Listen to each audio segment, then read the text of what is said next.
Nagpakulo na ako dito ng tubig. Ilalaga ko muna itong itlog.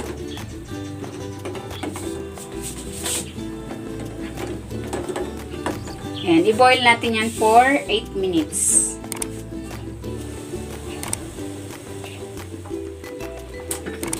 And okay na yung egg. Hahanguin ko muna ito. Ilalagay ko dito sa bowl na may tubig para di mahirap balatan.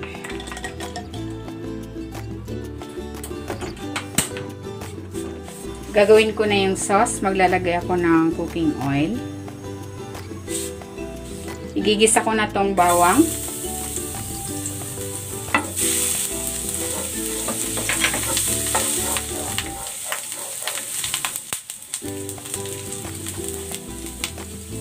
Ang sibuyas.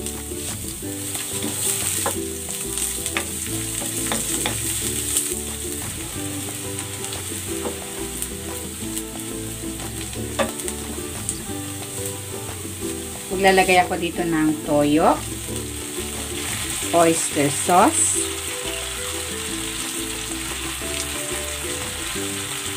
at ng honey. Kung walang honey, pwede ring brown sugar.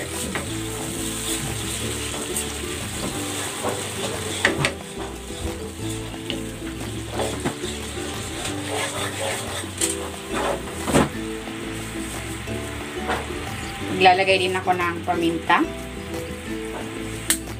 At magdadagdag ako ng tubig. And para medyo madami yung ating sauce.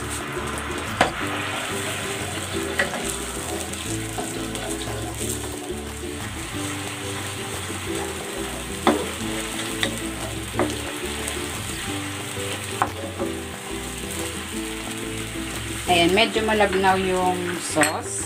Maglalagay ako ng konting cornstarch na tinunaw sa tubig para lumapot ng konti.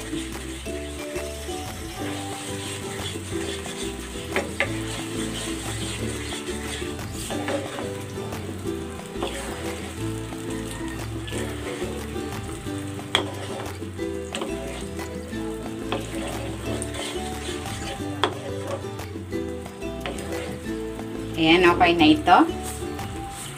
Ilalagay ko na dito yung egg. Ayan.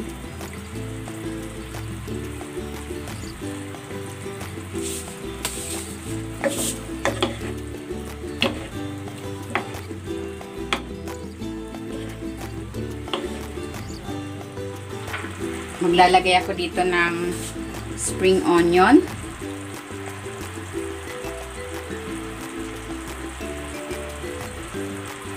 Ayan.